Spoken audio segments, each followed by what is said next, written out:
So, you know, our starting point was that we have a crisis of neoliberalism, a crisis of globalization, as Gordon Brown called it, and that it's seemingly obviously we need a different alternative, right? And what we've seen over the last years is the recreation, in many ways, with some exceptions, the recreation of the existing structures.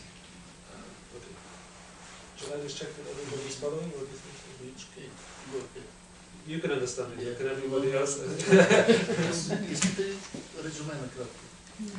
No. I think everybody understands. Okay, perfect. It'll be faster if we do our translation. So this was our basic analysis. This market fundamentalism, the idea that the market is the solution to all problems, has failed. And we need a new balance between the market and the state. The problems are such that we need to look to the global level, and we need to look to the European level to find solutions. We will not get a resolution of the crisis until we find a way back to full employment.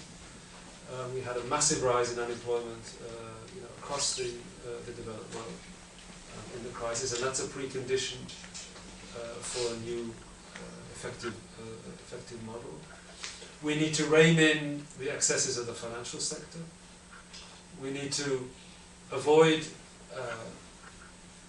the austerity policies which have now come back, and reorient macroeconomic policy and demand management policy to wider goals. And we should also take a look, I won't talk so much about this, we should also take a look outside the OECD. You know, we're seeing the big rise of emerging economies. China was mentioned, but also Brazil and a number of other countries are growing reasonably well.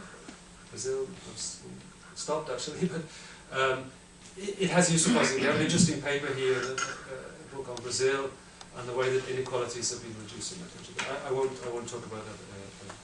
So that's the basic philosophy, if you like, of the publication. And I'll pick out now some priorities for you, and I will discuss them then individually. One priority was mentioned,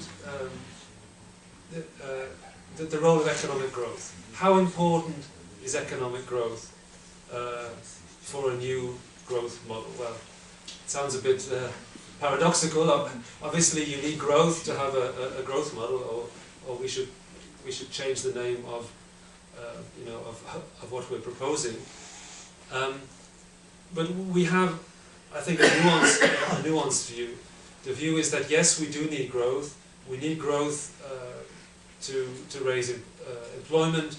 We need growth to create additional goods and services that at least large percentages of the population in the world, but also in Europe, still need to achieve decent standards of living. But we should be critical about taking growth and GDP per capita as the single measure of welfare. And we have, Joe Stiglitz was mentioned. Indeed, he played an important role in these discussions, and we have some discussions of this issue in the book. We need to ensure that demand is generated in a sustainable way. I tried to explain before why demand creation in the neoliberal model was not sustainable, because it was dependent on debt and dependent on exports. And as part of that, we need to see a growth model in which wages increase in line with productivity. We had in the say called the capitalist countries, after the Second World War, we had a long phase until about 1980 when real wages and productivity increased in parallel. So with all the critique of capitalism, this prediction of Marx, I think, was not sustained in that sense.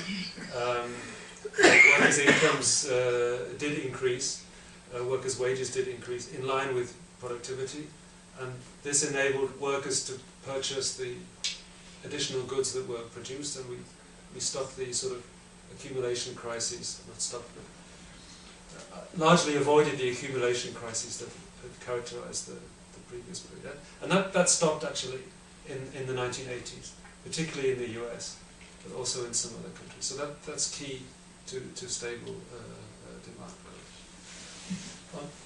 As part of the more, if you like, more normative approach, we would emphasize not just full employment, but also the quality of employment. There's a little bit on that in the book. If you're interested in job quality, we have on the ETUI website 2 empirical studies about job quality in Europe, which I can recommend to you. Development and poverty reduction, again, it's not really my field, so I won't talk too much about this, but it's obviously key, if you like, if you take a broader perspective of what a new growth model should deliver. And finally, the need for sustainable development. And we have a whole section at the end of the book about how to achieve that, about how to reform corporate governments, for example, what measures are necessary in terms of environmental sustainability. I'll mention some. Okay. So picking out some of these key points. One of them is fair and inclusive labour markets. I mean, it's worth.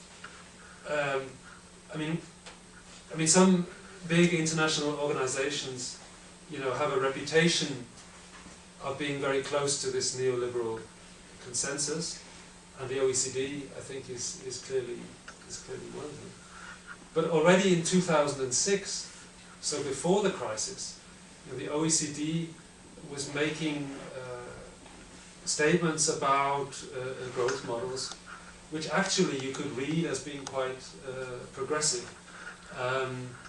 They, in particular, identified both the liberal model as being successful, so this is before the crisis, the liberal models in the US, in terms at least of growth and employment, but also the Nordic or the Scandinavian model.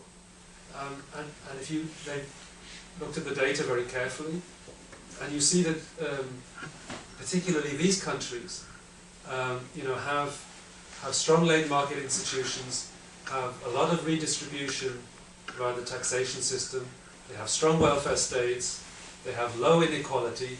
I mean, this is a bird that cannot fly, right? If you believe the neoliberal model, then this bird, this Scandinavian bird, it cannot fly, right?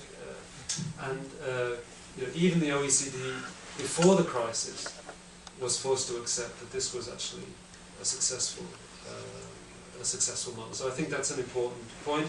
They have the highest inequality. So strengthening collective bargaining is important. We need also at a more global level to underpin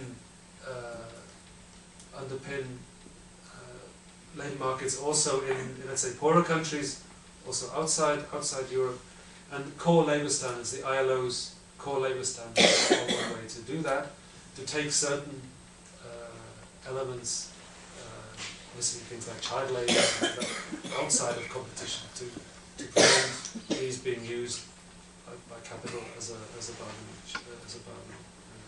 chip. But I'll come back to this. We also need to increase the capacity of our welfare states to generate revenue.